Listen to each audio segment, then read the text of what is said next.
Hey mama, I polled my 415,000 followers and asked them, what type of birth class do you want?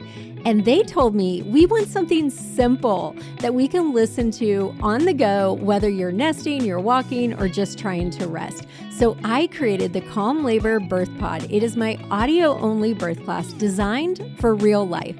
So if you're pregnant, you're overwhelmed by all the what ifs, you don't need to Google. You just need calm, evidence-based guidance from a labor nurse.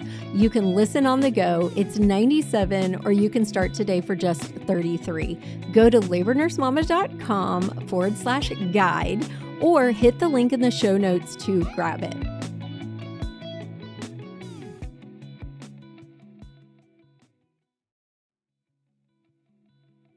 Hey mama, welcome back to the birth experience. Today I am sharing a live that I dove into a topic I know you have thought about, which is Pitocin. We're going to break it all down, what Pitocin is, why it's used during labor, and sometimes after birth, actually most of the time, when it's helpful, when it's overused, and the stuff no one explains to you about, your choices and what it means for you.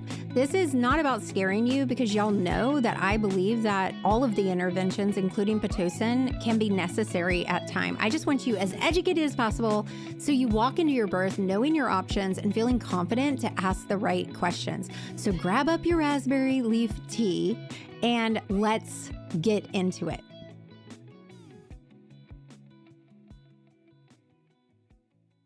Okay, you guys, so let's talk about Pitocin. We're going to break down Pitocin. And the reason I want to talk about Pitocin is because if there's one thing that over 16 years as a high-risk labor and delivery nurse that I saw at most births, it was the use of Pitocin, whether it's to start labor, whether it's to what we call augment labor, which means you've already started your labor, but we're giving you Pitocin to speed it up or get it going. Or we use it during postpartum right after baby is born. So we use it also as a preventative or a preventative measure for a postpartum hemorrhage. And so we're going to talk about why the obsession with Pitocin, in my opinion, right? Why are so many doctors and providers obsessed with Pitocin? We're also going to talk about the fact that even though I'm super crunchy, my students say that I'm crunchy with a side of medical. I'm also medical, right? I also believe that there's a reason, and thank God we have the interventions we have. I'm not against all interventions. I'm against interventions being pushed on you. But inside of my course, my students know and my members know, I say this all the time inside of my community, nothing out of convenience or curiosity. Unless it's for you. If it's your convenience or your curiosity, that's different, because this is your birth and you're the queen of your birth. I also say we can refuse anything, but should we? So I want to encourage you guys that even though I'm going to take a stand about some things when it comes to Pitocin, I also think that sometimes it might be needed, right? Does that make sense? Hopefully that makes sense. So Pitocin. It is like the big gun of labor and delivery.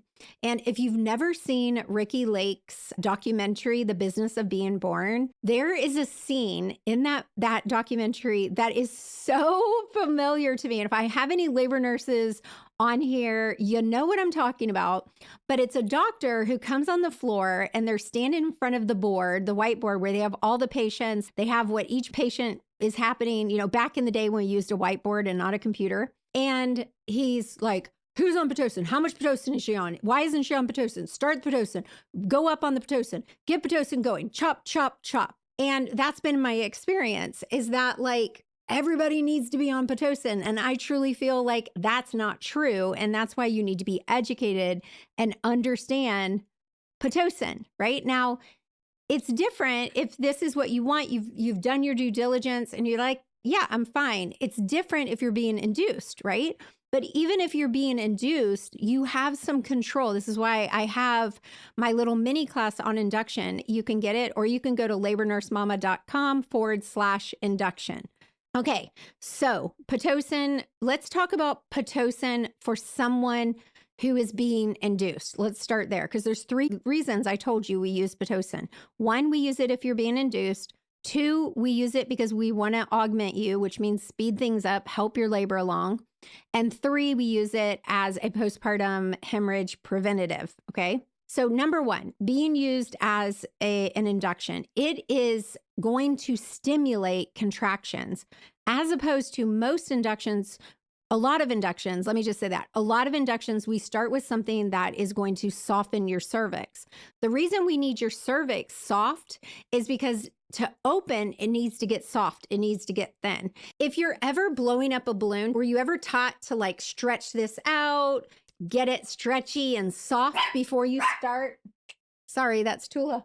Before you start blowing it up. Your cervix is the same thing. So here's your uterus, the top of the balloon, and the tail is your cervix. Well, this needs to get soft and thin for it to open. So usually with an induction, we're going to start with what we call prostaglandin. Do you guys know what the OG of prostaglandin is?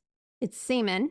So you can go there. We're going to start with prostaglandin, and then we're going to move to Pitocin, because Pitocin is not going to soften up your cervix. It's going to stimulate contractions, okay? And when you stimulate your contractions, your cervix will continue to open. So Pitocin is usually, it's always done in a titrated manner, which means we start with a dose and then we go up periodically with another dose. What I teach my students to ask for if they're being induced is to start low and go slow. So those of you guys who are being induced, I want you to write down start low, go slow. And what that means is we're going up instead of starting at a higher dose, which hospitals typically do 1 to 2 milliunits every 30 minutes. So I tell my students, ask them to start at 1 and go up by 1. Once your body takes over, tell your provider, and we all know when your body takes over. Once your body takes over and your cervix is changing regularly, you can actually ask them to decrease or stop the Pitocin. You can stop increasing it or stop it altogether. If your body doesn't keep going, then maybe we need to give you what I call a sniff. So a lot of people think once you're on Pitocin, I need to keep slamming it until I have the baby, but that's actually not the truth.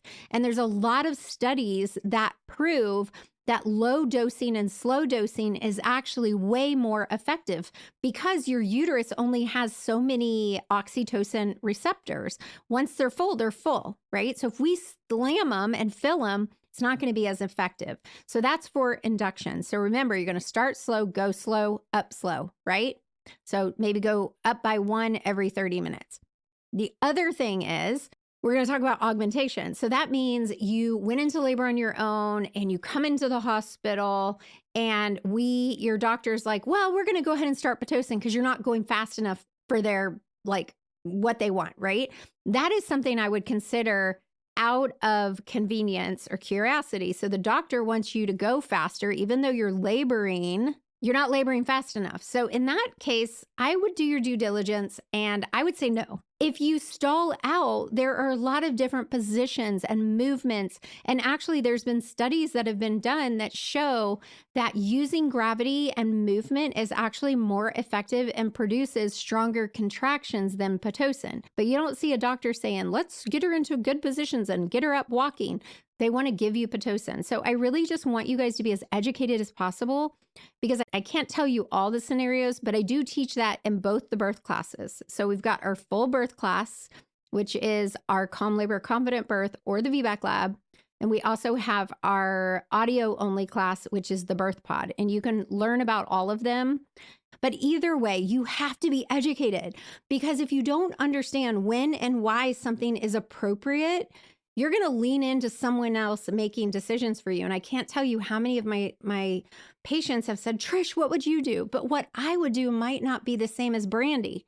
It may not be the same as, Dee Dee might do. You want to do what's best for you. And the reason I started Labor Nurse Mama is because I don't want to bully you into a decision either. I want to educate you so that you can make the best decision for you. And I support you if you decide to be induced. I support you if you decide to be augmented. I support you, whatever you decide to do. I just want you to be educated and understand the decision you're making. I don't want anyone else to make a decision for you. Okay, the third reason we use Pitocin in the hospital is typically, typically, most doctors want to use it right after baby is born, either right after the baby comes out or after the placenta. They want to bolus a big amount into you to prevent a postpartum hemorrhage. Now, someone like me that's given birth a million times because I've had 6 babies, I am at a high risk for a postpartum hemorrhage. So I would not mess around with it. And I'd say yes to the Pitocin. But if it's your first baby, you have no risk of a postpartum hemorrhage or low risk, then I would prefer they only use it if they need it. But again, you have to be educated to be able to understand that. And that is the 3rd stage of labor. And I have a really good podcast on the 3rd stage of labor. If you search Labor Nurse Mama, 3rd stage of labor, you should be able to find it, where I talk about the difference between a hands-on 3rd stage and a hands-off 3rd stage. And part of that is Pitocin. So I personally don't think that everybody should be getting Pitocin after delivery, because again, remember, I told you, you only have so many receptors. And our body produces oxytocin, which is way more powerful and effective. So those are the 3 uses: induction, augmentation, or after delivery for preventative of a postpartum hemorrhage. So if you guys have any questions about Pitocin, I'm going to post this live to my feed. You can post your questions there, or you can shoot us a DM and ask us. Or if you join the community, become one of our students, you can always come to my Hangouts on Zoom that I do for all my students, whether you join the birth pod or the full birth course. Okay, you guys, I hope you learned something really valuable. Remember, you are the queen of your birth room, and you should be the one making decisions.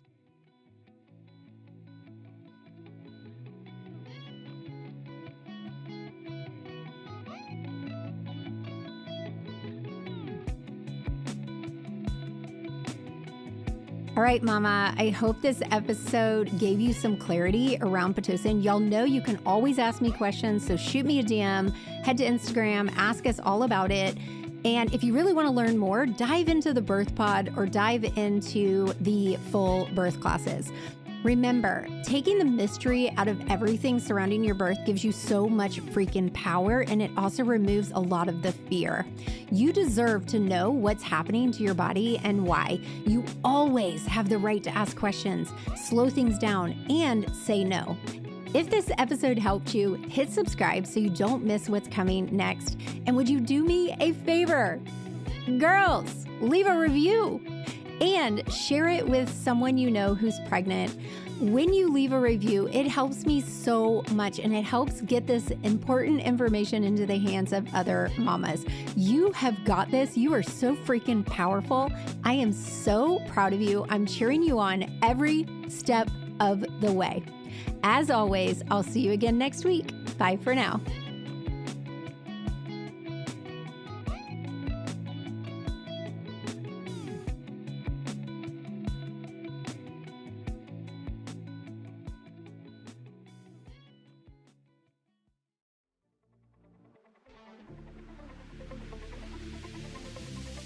I don't know if you know this, but I also mentor coaches and service providers on building their online presence. If you're someone who serves moms, parents, or families, whether you're a birth worker, parenting coach, a family photographer, or anyone else in this space, and you're struggling to turn your social media into actual clients, this is for you. You're posting helpful content, sharing valuable tips, maybe even growing, but you're just not making sales. Here's what I've learned. You don't need more followers. You don't need to post 5 times a day, and you definitely don't need to dance to trending audios. What you need is a strategic content system that actually converts. And that's exactly what I'm teaching in my Sold Out Offer Challenge.